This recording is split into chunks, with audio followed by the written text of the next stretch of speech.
Today we bid goodbye to the Talaria Sting R and we say hello to a brand new bike. We have got the 2025 Surron Ultra Bee HP model on the way. It's literally about to arrive. I've heard loads of good things about this bike, so again, very excited. We are going to go receive delivery. We will have a good look around the bike, just get our first impressions, and yeah, let's get into the video. Let's go.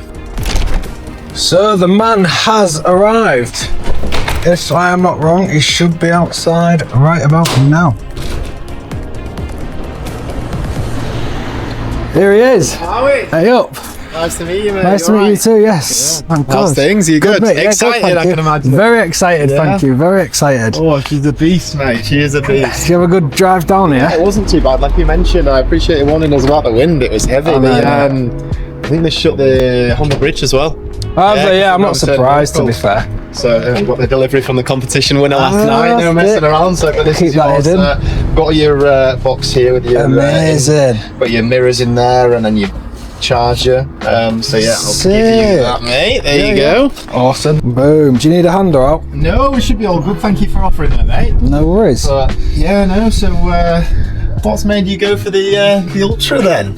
No, we're speaking on the phone, you say everyone seems to be going that way now. Well, yeah, this is it. So like I said, I've got the Sting R, bought it a couple of years ago. Because I made mine road legal, spending a lot of time on the road, it's a great idea. And then when you actually get it out on the road, you feel a bit of a twat because you're quite small and compared to traffic and things like that. Yeah, of course.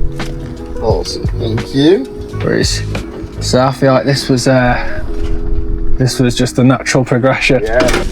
Look at that. Oh mate, it's literally got 7 miles on it. So obviously fresh, isn't it? This was a competition bike that the winner took the cash alternative. Yeah. So it has literally been ridden by me doing about 2 wheelies for the content. Yeah, I've seen. It's literally a brand new bike, mate. So cool. I can tell.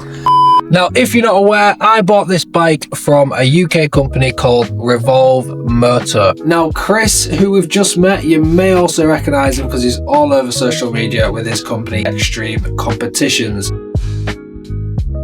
Now, they had this bike advertised as a demo bike, so it only had 7 miles on it, and it is like absolutely brand new. But it doesn't stop there. This is also the 2025 road legal model. Chris and the team at Extreme Moto go to town on all of their bikes, all of the competition bikes when it comes to upgrades, and this bike is no exception. My 2025 Ultra Bee does also come with loads of sweet upgrades, which is another reason why I chose this bike over like a stock one.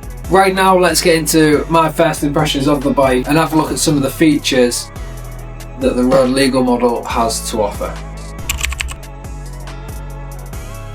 First thing that jumps out is the size of this thing. Now, if you're familiar with the channel, I'm upgrading from a Talaria Sting R, so that is what I'm comparing it to. It does feel much bigger, but not too big by any means. You might be able to gauge an idea here of the difference in size.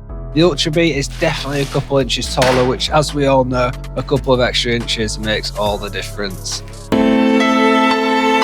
It's beefier in every way and straight away feels way more durable than the Sting R without even riding it yet. Moving on to the looks, this bike looks absolutely stunning. I love the shape of the frame. The 2025 model supposedly is reinforced compared to the previous Ultra Bees due to the increase in power from 12 kilowatts to 21 kilowatts peak. The styling of the whole bike is really nice. Everything flows and blends nicely with the frame, like the fenders. It's such a good looking bike. So in terms of the weight of the bike, I was intrigued to see the weight difference, and to say the Ultra Bee is nearly 30 kilograms heavier than the Sting, you can't tell as much. That might sound silly because there is a noticeable difference, but with the size of the bike, the weight feels evenly distributed, so it doesn't feel that much heavier at all to lift the back wheel and maneuver it around. Looking at the suspension, it immediately looks way bigger and beefier. The front fork is a lot thicker than the Fast Ace 2.0 and they feel very plush. I'll have to have a play about with them. The rear shock again looks almost twice the size compared to the Sting R shock. Being able to have more noticeable adjustability will be good to be able to fine tune to my riding style. Straight off the bat, it feels again very plush and soft to sit on. The bike feels a lot more comfortable than the Sting. Having a wider seat will really make a difference. Looking at the brakes, again, massive upgrade. These are 4 pistons per caliper, so they are bilateral brake calipers with 240mm discs as well. So again, massive upgrade from the Talaria Sting. I think they only have 2 pistons, and again, like mountain bike brakes. So yeah, huge upgrade. Can't wait to test out the stopping power on those. So let's take a look at the cockpit. Obviously, we have a much bigger display compared to the Egg Rider, which I really like. I'm glad it's not shaped like a square screen as well, like the Road Legal MX-5 and E-Ride Pros. I much prefer the style of this display, much more MX focused.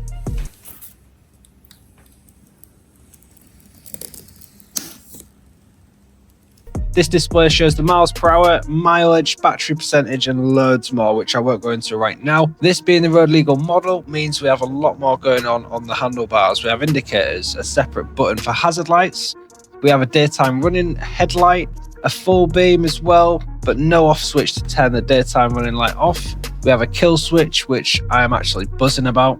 With riding on the road, on the Sting and stopping at traffic lights, of course, there's no gears or neutral. So when you come to rest your arms, I get anxiety that someone is going to randomly pull up alongside me and twist my throttle and send me flying. Just a weird irrational fear of mine. So being able to flick the kill switch off at the lights will definitely help with that odd irrational fear of mine. We have a reverse button, which is such a cool feature, and I think will actually come in super handy when out on the trails. The reverse button also doubles up as the turbo button as well, to give us that extra boost from 18 kilowatts to 21 kilowatts. We've got the brake light, as you can see here, and of course we've got the horn. If you've got a keen eye, you may have already seen some of the upgrades featured on this bike. Some of them you can't miss. However, I am going to cover those in the next video. This is just a first impressions video to give you guys an idea of what to expect if you're coming from a Talaria or Light Bee, or if this is going to be your first e-bike in general.